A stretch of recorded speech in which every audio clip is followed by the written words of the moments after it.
connection with our lead story about the upward movement of reinsurance pricing, we have with us on the phone today Rod Fox, who is the CEO of TigerRisk Partners. Rod, are you there?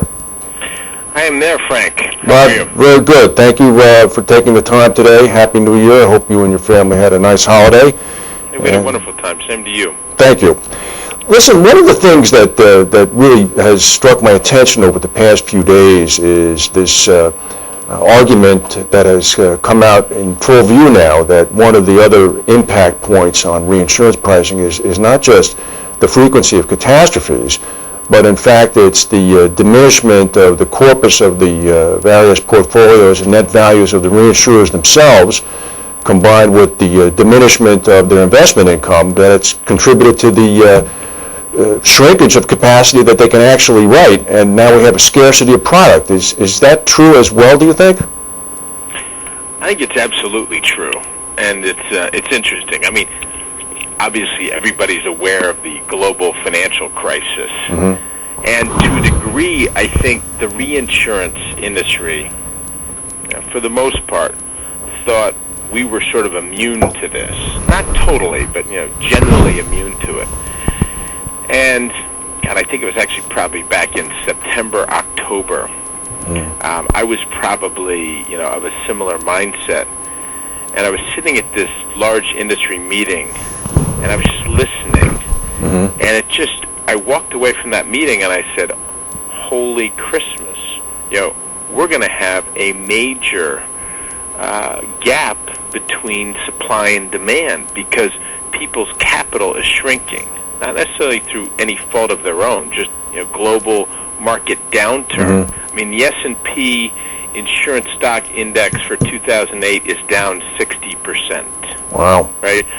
So book values were shrinking, which was causing an issue. Meanwhile, demand for reinsurance was going up. So I came back from this meeting and I started talking to people, and really nobody was buying it. And I've just seen this crescendo starting to grow to where I think we've got a very serious hardening, at least in some areas of the market, that's coming in 2009.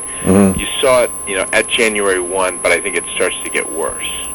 And just my rough numbers, reinsurer capital has dropped by roughly 20%.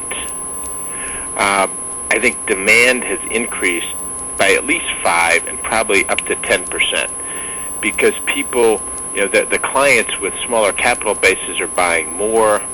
They're being forced to protect themselves more. They can't lever at all in the capital markets. So you've got a potential 25 to 30% supply-demand imbalance. Wow, that's considerable. That's going to cause issues, I think, and it already has. And then I guess as well in this market, I saw this morning that Hardy Underwriting is planning on increasing capacity by getting new money in. But I suppose that they're the exception. It might be difficult to attract new money. Do you think we're going to see another renaissance of a Bermuda redo, so to speak, in the future? No, a new renaissance, no pun intended. Yes. Sorry. I think in the fourth quarter of 2008, new money was very hard to come by. I think it's still hard to come by. I think people are waking up and seeing this supply-demand imbalance. I mean, it's no secret. A lot of people place all their attention on the catastrophe market as the bellwether of insurance pricing. Every insurance and reinsurance market is not hardening. I mean, the international market did not see significant hardening at year-end. The retro market is up significantly, but med-mal in most areas is not. Property per risk and quota share, to date has not. But people are waking up in general to the imbalance, and I think you're not going to see a flood of new capacity, but I think you'll see some. But I think you hit on the difference. The difference between this market change and prior years was with this little sort of hint of market hardening. Prior years you'd see 5, 7, $10 billion of new capital lining up, either in terms of new formations, sidecars, cat bonds, etc. Most of those vehicles are not really available today. They're not available in any size. And when you're talking about a 30% supply-demand imbalance, that's billions of dollars required. That is billions that is billions of dollars required, and in fact, I guess the typical door that the industry would knock on now would be the capital markets, and with the insurance-linked securities market, which I suppose this might be a bit of a generalization, is somewhat dominated by hedge funds, who in turn have been impacted by capital calls of their own. Where do you see that ILS market right now? I think, you talk to the people in the market and they say everything's great, it's vibrant. I think it was shut down. I think the sidecars were shut down. I heard an example recently of a reinsurer trying to put a sidecar together, and they approached in excess of 150 hedge funds, and not one person participated. Again, this is not the rule. It will not be, every situation, but I think the market has been decreased significantly. I don't think it's going to be down forever. I think it'll probably come back even more vibrantly as we come out of this crisis. But the global financial credit crisis has not eased yet, and the hedge funds are having redemptions, and effectively they're taking anything with liquidity and bringing it back in house. So the free flow of capital, and particularly the post-event capital, is hard to come by, which makes reinsurance an attractive risk management tool. And then on top of all this, Frank, so you've got really limited new capital flowing in, and who wants to issue new equity? So debt isn't available. Who wants to issue new equity at historic low prices? Right. Really no post-event capital. You've got very low investment yields. I'm sure you've seen the table.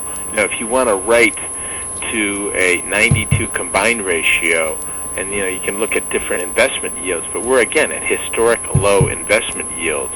You've got loss emergence. Ike doubled versus expectations versus modeled results. And then you've got increasingly sensitive rating agencies who are hammering companies with enterprise risk management, which is driving even more risk management thought process. And then layer on top of that sort of peak zone. The peak zones drive capital requirements with reinsurers and insurers. So you've got California, you've got Florida, particularly Florida. And I think Florida, as you know, is going through all kinds of issues looking at the Florida Hurricane Cat Fund. But again, depending on what happens there, that's billions of dollars potentially required. If I'm running a reinsurer or an insurer now, I've got to be feeling a little bit besieged with all of this coming at me. Yeah, I think there's a lot going on. I think for the smart guys, and there are a lot of smart guys out there, it's an opportunity. I look at this as a real opportunity. But you're absolutely right. There's a lot to think about right now. It's much more than the traditional analysis that might have been done a generation ago about looking at your underwriting and then looking at the claims frequency. This is a whole new ballgame. Let me ask a question about the reinsurance intermediary sector. Over the past period of time, at least, we've certainly seen a coalescing of the marketplace into three big giants, one big giant in particular. How do you think that marketplace looks? If you're people tend to look only in the sense of the reinsurance broker community at the client, but if you're the reinsurer himself or herself, how does this look to you if all of a sudden you're dealing with three giants who are basically supplying the preponderance of your business? How do I feel if I'm the reinsurer? Yeah.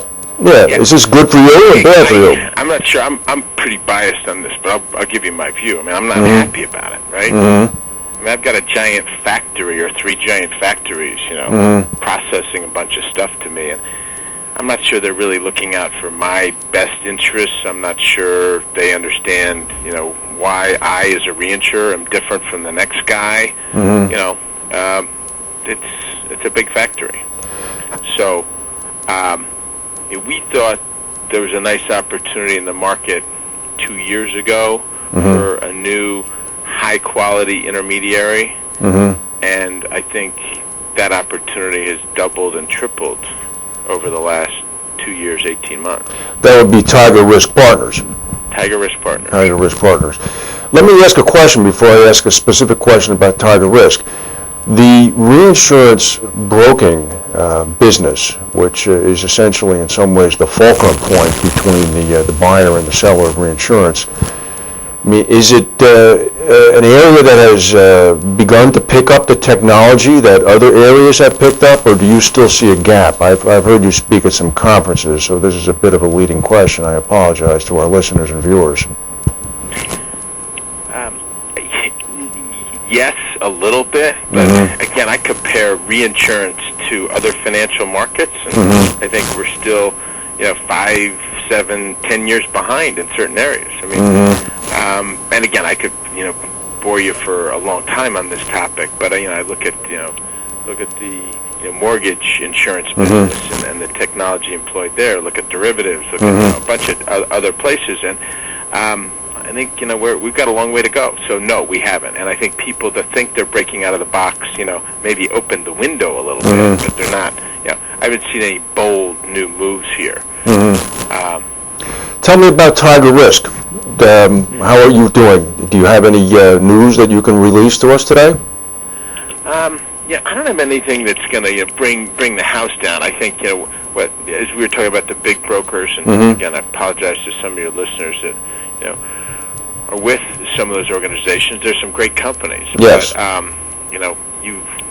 they're pushing out the stuff, and they're feeding the clients whatever stuff they want to feed them, and not everybody wants it. I think there'll always be a place in the world for big brokers, but we hear a screaming need from a number of clients for fresh, new, experienced people providing a different viewpoint. Well, you do. Independent viewpoint. You do have a very good team that you've assembled. We do, and that's one of the core principles. And you could pick any one of our people, and you say good things or bad things about them, but we think we have some very experienced people. I think Jim Stannard, my partner, brings a wonderful perspective on risk management, a very fresh perspective. But sort of core tenet within Tiger is we want to create a platform for the best people on the planet to operate. We want it to be private. We want to deal with a small number of significant clients. We do want to take advantage of the new technology, and you were talking about technology. We just brought in a gentleman that you probably don't know, but he built a lot of the models, the analytic models for Renaissance Re. His name is Giant Kidokar. He was involved in creating an AIR model. And what we said to Giant is, listen, the clients today are modeling their cat risk. The brokers are doing the same thing, and the reinsurers are doing the same thing. We don't want to just walk in here and say, okay, we've got 150 cat modelers, and we'll tell you what your PML is. We want to go to the next level, and we're in the process of doing that. And I think you'll see some pretty different, pretty exciting new stuff from us there. But it's going great. I mean, I'm excited. I think a market like this, where clients are challenged, it's opportunity for us. I would say so. Believe me, and I think the last comment I'd make, Frank, is I think you'll look for us to create new solutions for clients from a capital standpoint. I mean, I think that's where we can also add some real value. Well, that would be value that would be very needed these days, as we've just discussed. Listen, Rod, thank you very much for your time. We wish you the best of luck at TigerRisk. Thank you, Frank, and same to you guys. We'll be talking to you again. Appreciate it. Take care. Thank you. Thanks.